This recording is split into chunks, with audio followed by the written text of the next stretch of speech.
अस्सलाम वालेकुम।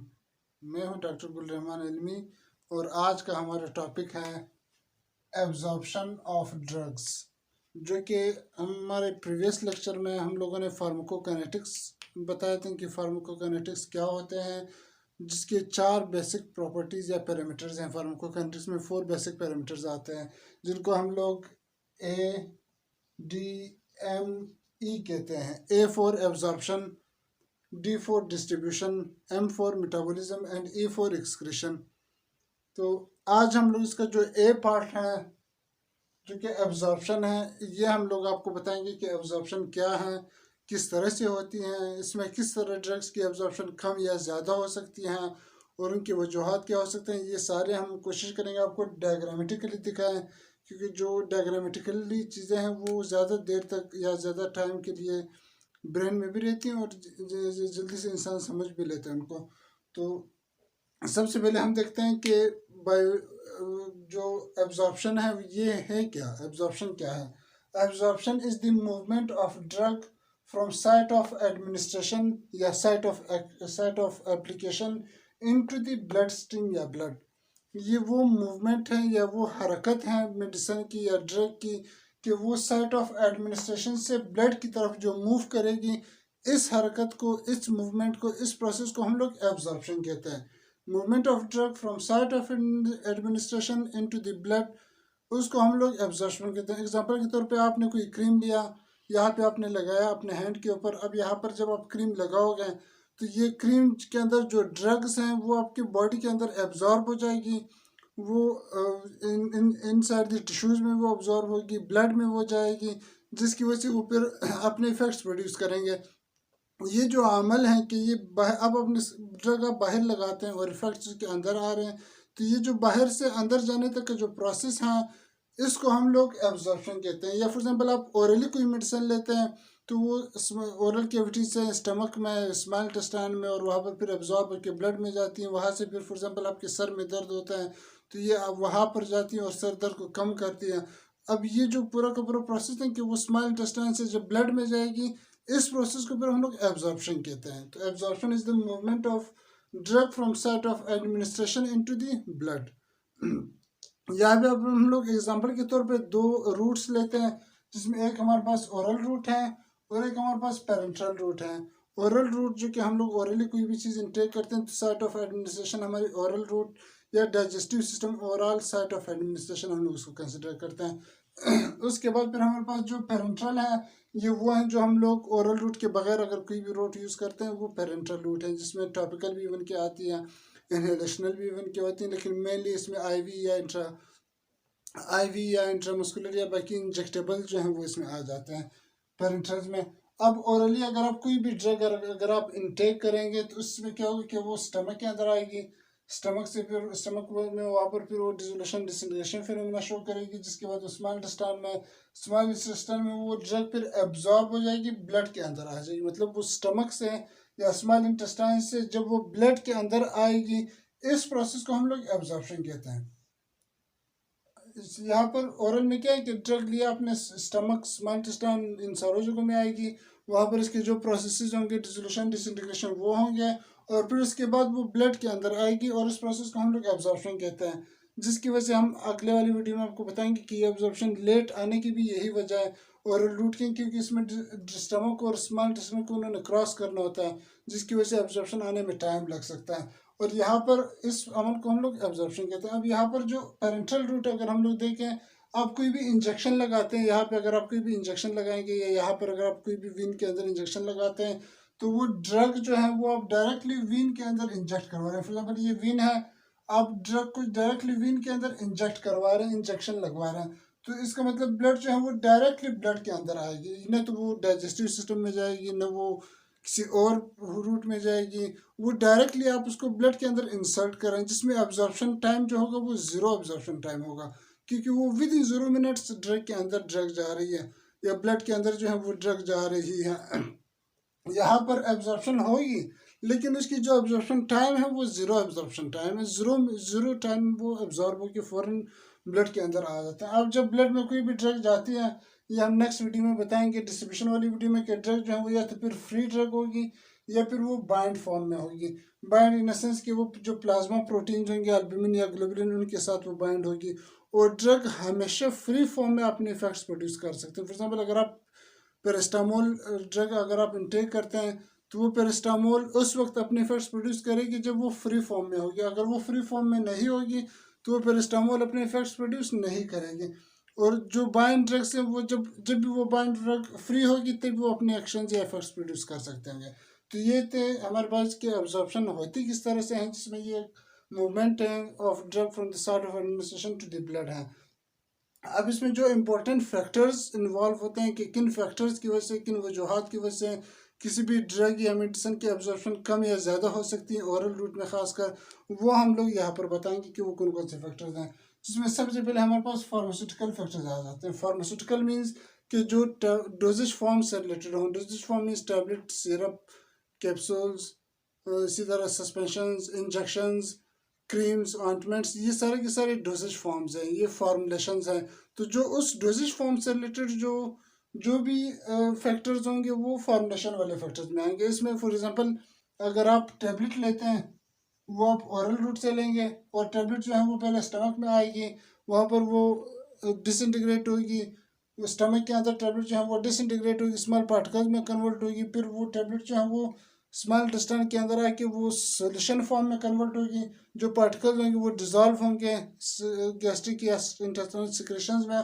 उसके बाद वो फिर एब्जॉर्प्शन शो करेंगे, जो कि काफ़ी लेंथी प्रोसेस है। बल्कि इसके बजाय अगर आप आईवी कोई भी ड्रग लगाते हैं तो उसमें ना तो वो डिसोल्यूशन होगी ना डिसइंटीग्रेशन होगा, कुछ भी नहीं होगा। जैसे ही आपने लगाया ड्रग ब्लड में इंटर होगी और वो फ़ौरन अपने इफेक्ट्स प्रोड्यूस कर लेगी वहाँ पर।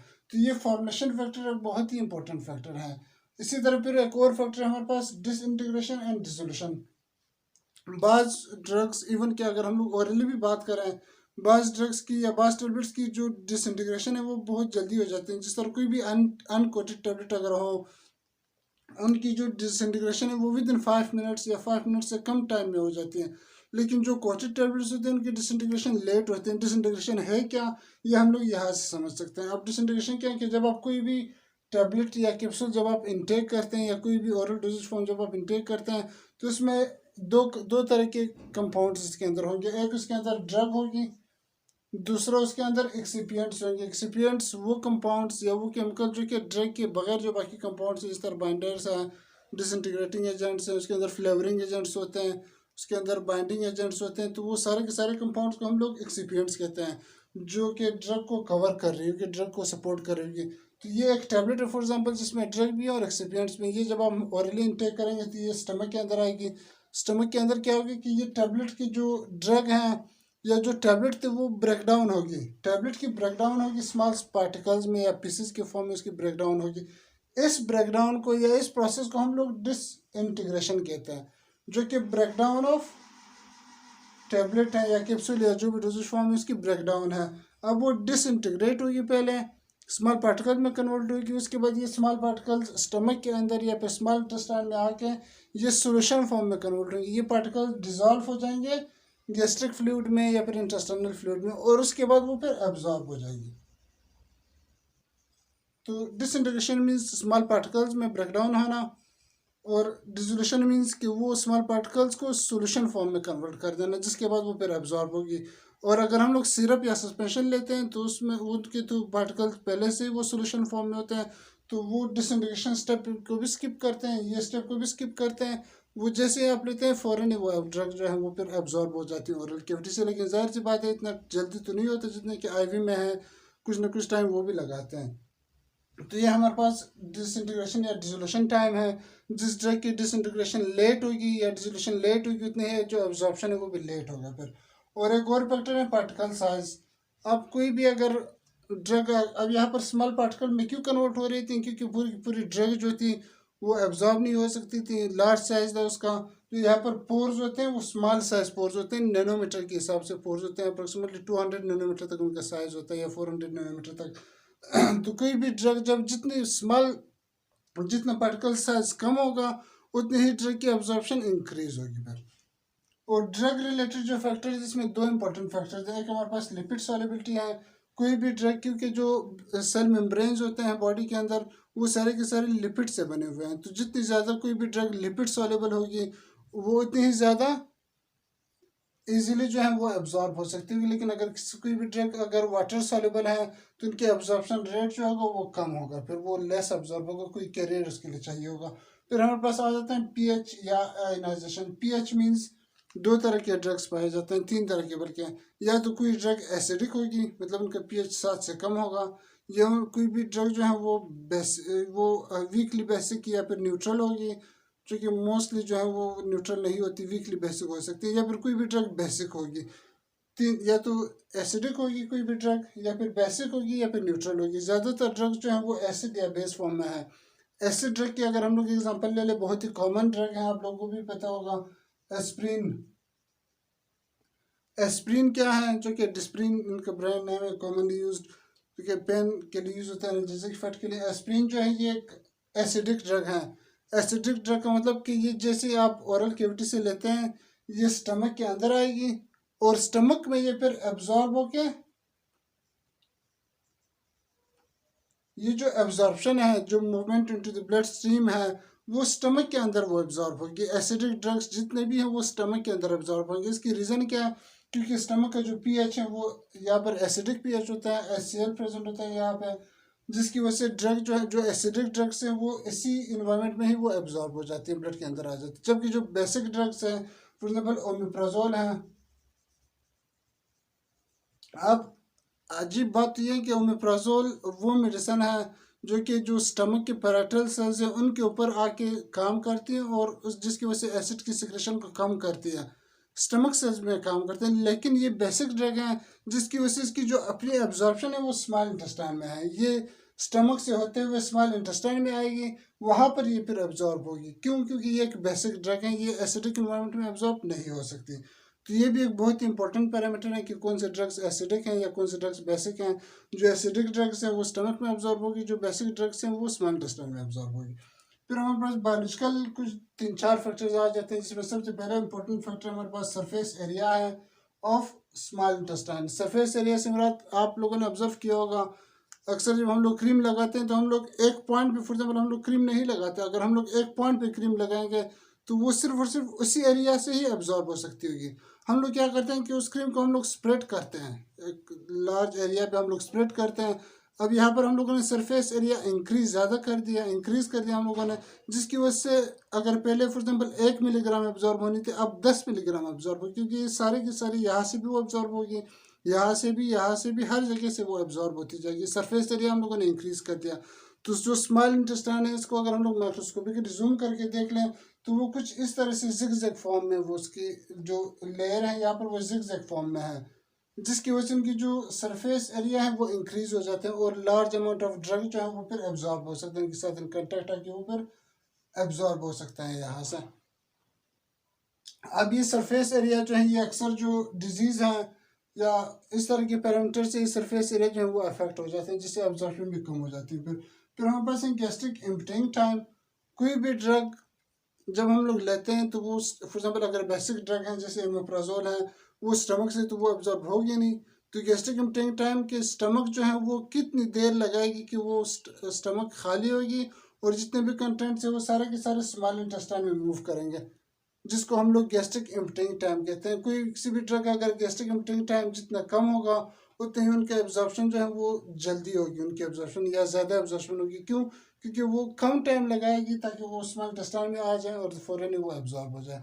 और जो फूड है, अक्सर ये होता है कि फूड की वजह से जो गैस्ट्रिक एम्पटिंग टाइम है वो डिले हो जाता है, जिसकी वजह से ड्रग जो है, कोई भी बेसिक ड्रग जो है वो बड़े अरसे के लिए या कुछ घंटों के लिए स्टमक के अंदर रहती है, जिसकी वजह से वो ड्रग जो है वो आयनाइज्ड हो जाती है और वो डिग्रेड होना स्टार्ट हो जाती है, एक्शन करने से या ब्लड में पहुंचने से पहले वो डिग्रेड हो जाती है, जिसकी वजह से प्रॉपर इफेक्ट्स भी नहीं आते। एक फूड का एक और भी इम्पोर्टेंट फैक्टर है कि अक्सर एंटीबायोटिक्स जिस तरह क्लेरिथ्रोमाइसिन है या फॉर एग्जांपल जो एरिथ्रोमाइसिन या इस तरह की और जो एंटीबायोटिक्स हैं खासकर, अब उनकी या एजिथ्रोमाइसिन, उसके साथ मेजर साइड इफेक्ट्स हैं कि वो डिफरेंट जो उसके अंदर मिनरल्स होते हैं उनकी वजह से उन एंटीबायोटिक्स की एब्जॉर्प्शन कम हो जाती है, जिसकी वजह से हम लोग वो रिकमेंड करते हैं कि या तो खुराक से पहले लें 1.5 घंटे या खुराक के 1.5 घंटे या 2 घंटे बाद वो ले लें फिर, जो एक और बहुत ही इम्पोर्टेंट फैक्टर है जो कि हमारे पास फर्स्ट पास मेटाबॉलिज्म हम लोग कहते हैं इसको। हमारे प्रीवियसली लेक्चर में भी हम लोगों ने शॉर्टली इसको एक्सप्लेन किया था कि फर्स्ट पास मेटाबॉलिज्म क्या है। फर्स्ट पास मेटाबॉलिज्म मीन्स कि कोई भी ड्रग जब लिवर जब वो स्मॉल इंटेस्टाइन से या डाइजेस्टिव सिस्टम से जब वो एब्जॉर्ब होगी लिवर में जाएगी, लिवर के बाद वो ब्लड में जाएगी। तो ब्लड में जाने से पहले अगर वो ड्रग मेटाबोलाइज होगी उसको हम लोग फर्स्ट पास मेटाबॉलिज्म कहते हैं। मतलब काम करने से पहले वो इनएक्टिव हो जाती हैं, काम करने से पहले वो चेंज हो जाती है, जिसको हम लोग फर्स्ट पास मेटाबॉलिज्म कहते हैं। अब इसको हम लोगों ने बाईपास करना है। बाईपास मीन्स कि इस स्टेप को हम लोगों ने क्रॉस करना है। ड्रग को हम लोगों ने बाईपास हम लोगों ने फर्स्ट पास मेटाबॉलिज्म की नहीं होने देना। इसको हम लोग किस तरह करेंगे?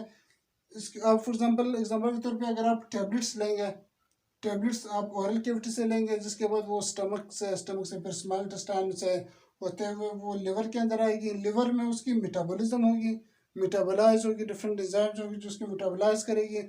उसके बाद वो ड्रग फिर जो बाकी थोड़ी बहुत रह जाएगी वो फिर ब्लड के अंदर आ जाएगी, जिससे काफ़ी अमाउंट ऑफ ब्लड जो है वो लॉस्ट हो जाएगी इस मेटाबॉलिज्म के दौरान। और ब्लड में आने के बाद वो फिर अपने इफेक्ट्स प्रोड्यूस करेगी।